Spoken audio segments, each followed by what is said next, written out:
সম্মানিত শিক্ষার্থীবৃন্দ, সকলকে আন্তরিক শুভেচ্ছা জানিয়ে শুরু করছি। আজ আমরা সমাধান করব অষ্টম শ্রেণীর গণিত বইয়ের অনুসরণী 6.1 এর 23 নং প্রশ্নের 23 নংয়ে আমাদের দুইটা সমীকরণ দেওয়া আছে এবং এই দুইটা সমীকরণ আমাদের অপনয়ন পদ্ধতিতে সমাধান করতে বলা হয়েছে। অপনয়ন পদ্ধতি কি এটা আমাদের জানতে হবে। অপনয়ন পদ্ধতি হচ্ছে দুইটা সমীকরণকে হয় যোগ করে অথবা বিয়োগ করে আমাদের এক্স অথবা ওয়াই এর মান প্রথমে নির্ণয় করতে হবে। তাহলে আমাদের দেখতে হবে 1 নং সমীকরণের এক্স এবং 2 নং সমীকরণের এক্স মিল আছে কিনা এবং 1 নং সমীকরণের ওয়াই এবং 2 নং সমীকরণের ওয়াই মিল আছে কিনা। আমরা যেটা মিল থাকবো এটা আমরা বাদ দিয়ে দিব, হয় যোগ করে বাদ দিব না হয় বিয়োগ করে বাদ দিব। দুইটা যদি একই চিহ্ন থাকে তাহলে আমরা যোগ করে বাদ দিব, আর দুইটা যদি দুই জাতের চিহ্ন একই রকম চিহ্ন থাকলে আমরা বিয়োগ করে বাদ দিব, আর দুইটা দুই জাতের চিহ্ন থাকলে আমরা যোগ করার মাধ্যমে এটা বাদ দিব। আর যদি মিল না থাকে 1 নং এর এক্স এবং 2 নং এর এক্স, 1 নং এর ওয়াই এবং 2 নং এর ওয়াই যদি মিল না থাকে তাহলে আমরা যেটাকে বাদ দিব সেটাকে আরেক নং এর সাথে সমান বানাইতে হবে। কিভাবে সমান বানাইতে হবে? গুণ করার মাধ্যমে। তার মানে আমাদের যদি ওয়াই বাদ দেই তাহলে আমাদের কি করতে হবে? এখানে আছে কত ওয়াই বাই বি, এখানে আছে ওয়াই বাই এ, দুইটাতে কোনো কিছু মিল নাই, একটার নিচে বি একটার নিচে এ, তাহলে আমরা যোগ করলেও বাদ দিতে পারবো না, বিয়োগ করলেও বাদ দিতে পারবো না। তার মানে এটার নিচে আমাদের এ বি বানাইতে হবে, এটার নিচেও এ বি বানাইতে হবে, কারণ এটার নিচে এ আছে, এ দ্বারা আমরা এ বি কে গুণ করলে এ বি, এটার নিচে বি আছে, বি দ্বারা যদি আমরা এটাকে গুণ করি তাহলে কি হবে? এ বি হবে। তার মানে আমাদের 1 নং সবটাকে এ দ্বারা গুণ করতে হবে। সবটাকে বলতে আমাদের 1 নং এর হরকে, শুধুমাত্র হরকে এ দ্বারা গুণ করব এবং 2 নং এর হরকে আমরা বি দ্বারা গুণ করব। আমরা কিন্তু লবকে গুণ করব না, শুধুমাত্র হরকে গুণ করব। তাহলে আমরা এখানে কি লিখব? যে 1 নং এর হরকে 1 নং এর হরকে এ এবং 2 নং এর হরকে আমরা বি দ্বারা গুণ করে পাই। আমরা এটাকে কি করলাম? আমরা এটাকে গুণ করে কি পাই এটা আমরা দেখব। তাহলে 1 নং এর হরকে আমরা কি দ্বারা গুণ করব? এ দ্বারা। এই এ কে আমরা এ দ্বারা গুণ করব, এক্স যা আছে তাই কি হবে আমাদের এ স্কয়ার প্লাস ওয়াই যা আছে তাই এ কে আমরা বি কে আমরা এ দ্বারা গুণ করব, কি হবে? এ বি ইকুয়াল 2 যা আছে তাই এ কে আমরা এ দ্বারা গুণ করব, কি হবে? এ স্কয়ার প্লাস এই 1 যা আছে তাই বি কে আমরা এ দ্বারা গুণ করব, কি হবে? A B. এইটা আগে আমরা এটাকে 1 নং ধরে নিলাম এবং এটাকে 2 নং ধরে নিলাম।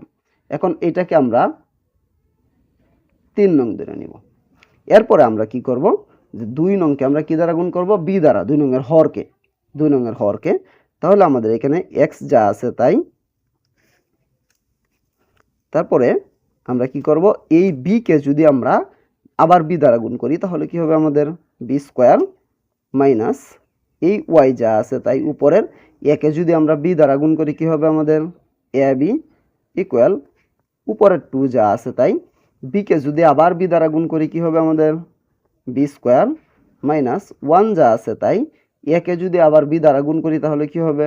A B. এটাকে আমরা 4 নং ধরব, এটাকে আমরা 4 নং ধরে নিব। এখন আমরা এই 3 নং আর 4 নং যোগ করব। 3 নং আর 4 নং কি করব? আমরা যোগ করব। 3 নং আর 4 নং যদি আমরা যোগ করি তাহলে আমাদের কি হবে? আমরা দিব কি 3 নং যোগ 4 নং করে পাই। এখন 3 নং যোগ 4 নং আমরা করে পাবো কি? 3 নং এর সমানের বাম পাশের সাথে 4 নং এর সমান বাম পাশ যোগ করব এবং 3 নং এর সমানের ডান পাশের সাথে 4 নং এর সমানের ডান পাশ যোগ করব। তাহলে আমরা 3 নং এর সমানের ডান পাশ যা আছে আমরা ইচ্ছা করলে উপরে নিচে এখানে টান দিয়েও যোগ করতে পারতাম। আমার মনে হয় টান দিয়ে যোগ করার চাইতে পাশাপাশি যোগ করা বেশি ভালো, এই কারণে আমি পাশাপাশি করতেছি। কি আছে? আমরা x by a square plus y by a b, তারপরে প্লাস দিব আমরা 4 নং এর সমানের বাম পাশ দিব কি আছে? X by b square minus y by a b equal আমরা এই ডান পাশেরটা দিব 3 নংয়ের 2 by a square plus 1 by a b, তারপর আবার দিব কি plus 2 by b square minus 1 by a b, এটা আমরা দিলাম। দেওয়ার পরে এখন যদি আমরা খেয়াল করি আমাদের এখানে কি কি মিল আছে বাদ দেওয়ার মতো, ওয়াই বাই এ বি একটা প্লাসের, ওয়াই বাই এ বি একটা মাইনাসের, এটা কাটা। আর সমানের ডান পাশে কি আছে 1 বাই এ বি প্লাসের 1 বাই এ বি মাইনাসের, এটা আমরা কাইটে দিলাম। কি থাকতেছে আমাদের এখানে এক্স বাই এ স্কোয়ার, আর কি থাকতেছে এক্স বাই বি স্কোয়ার, বা আমাদের থাকতেছে x by a square plus x by b square equal এখানে কি থাকতেছে আমাদের 2 বাই এ স্কোয়ার প্লাসের 2 বাই বি স্কোয়ার, এটা থাকতেছে আমাদের। এখন এটা যদি থাকে তাহলে আমাদের এখানে কি হয়, আমরা এই দুটাকে যোগ করব।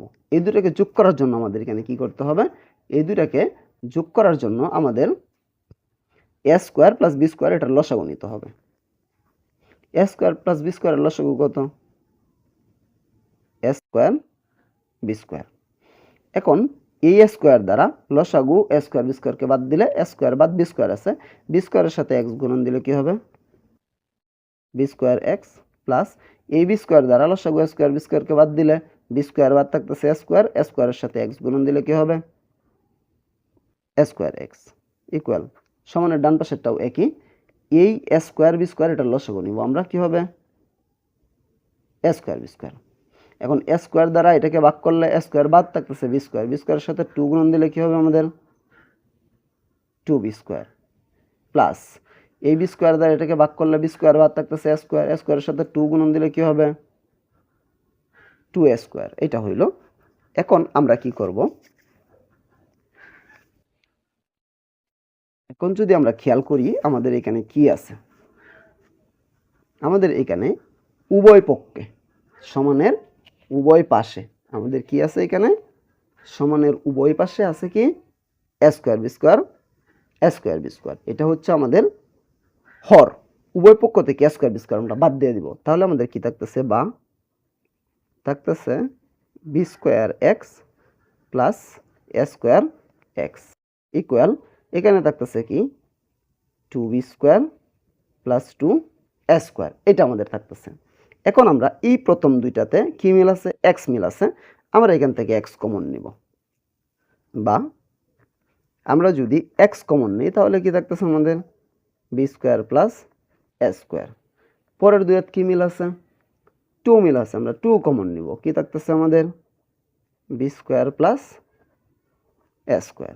এখন আমাদের শুধুমাত্র এক্স এর মান দরকার, এক্সটা আমরা সমানের বাম পাশে রাখবো, আর এই S B square plus square ডান পাশে নিয়ে যাব, তার মানে এই পাশে গুণ ছিল ওই পাশে যে কি হবে ভাগ হবে, উপরটা যা আছে আমরা তাই লিখবো 2 ইন্টু বি স্কোয়ার প্লাস এ স্কোয়ার, এখানে কি থাকতেছে বি স্কোয়ার প্লাস এ স্কোয়ার, এটা যা আছে তাই থাকলো, এটা কই গেছে নিচে গেছে, তার মানে উপরে নিচে মিল আছে আমরা কাইটা দিব। সুতরাং এক্স ইকুয়াল কত আছে শুধুমাত্র 2, এটা হচ্ছে আমাদের এক্স এর মান।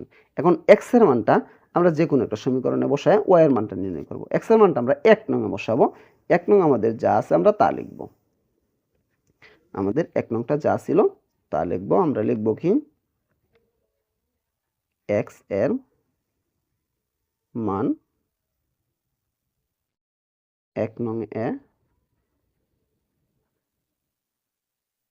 বসিয়ে পাই। এখন 1 নংটা আমাদের কি আছে x by a plus y by b equal 2 by a plus 1 by b, এটা আমাদের আছে, এটা আমরা লিখলাম। এখন এক্স এর পরিবর্তে এক্স এর মান শুধুমাত্র 2 বসাবো, বাকি যা আছে তাই থাকবে, বা এক্স এর পরিবর্তে আমরা 2 বসাইলাম by a plus y by b যা আছে তাই, 2 বাই এ যা আছে তাই, প্লাস 1 বাই বি এটাও যা আছে তাই থাকলো আমাদের। এটা থাকার পরে এখন আমরা এখানে কি করতে পারি, এই এ বাই 2 এটা আমরা সমানের বাম পাশে দরকার নেই, আমরা শুধুমাত্র ওয়াই এর মান দরকার, এটা আমরা ডান পাশে নিয়ে যাব। বাহ, তাহলে ওয়াই বাই বি আমরা লিখলাম, সমানের পরে এই দুইটা লিখবো আমরা 2/a প্লাস 1/b, এইটা আমরা ওই পাশে নিয়ে যাব। এই পাশে প্লাস আছে, ওই পাশে কি হবে, মাইনাস হয়ে যাবে। কত হবে আমাদের 2/a। এখন যদি আমরা খেয়াল করি 2/a 2/a, একটা প্লাসের একটা মাইনাসের কাইটা দিলাম, কি থাকতেছে আমাদের, বা থাকতেছে y/b ইকুয়াল কত 1/b। এখন যদি আমরা খেয়াল করি কি আছে, সমানের দুই পাশেই আমাদের হর আছে কি বি, এই পাশেও বি এই পাশেও বি, তাহলে উভয় পক্ষ থেকে আমরা বি বাদ দিয়ে দিব। তার মানে সুতরাং আমাদের কি থাকতেছে, y ইকুয়াল কত থাকতেছে আমাদের 1 থাকতেছে। কি থাকতেছে 1। তার মানে x এর মান আমরা নির্ণয় করছি কত, x এর মান নির্ণয় করছি 2 এবং y এর মান নির্ণয় করলাম কত 1। সুতরাং x, y ইকুয়াল কত আছে আমাদের, x এর মান 2, y এর মান 1। এটাই হচ্ছে আমাদের এই অঙ্কের আনসার। অঙ্কটা একটু সামান্য কঠিন, এত বেশি না, তবে আমি আশা করি আমি বোঝাতে পেরেছি। তারপরেও যদি কারো কোনো সমস্যা থাকে আমাকে কমেন্টে জানাতে পারো, আমি সমাধান করার চেষ্টা করবো ইনশাআল্লাহ। পরবর্তী কোনো ভিডিও নিয়ে তোমাদের মাঝে অবশ্যই আসবো। সে পর্যন্ত সকলেই ভালো থাকবা। আল্লাহ হাফেজ।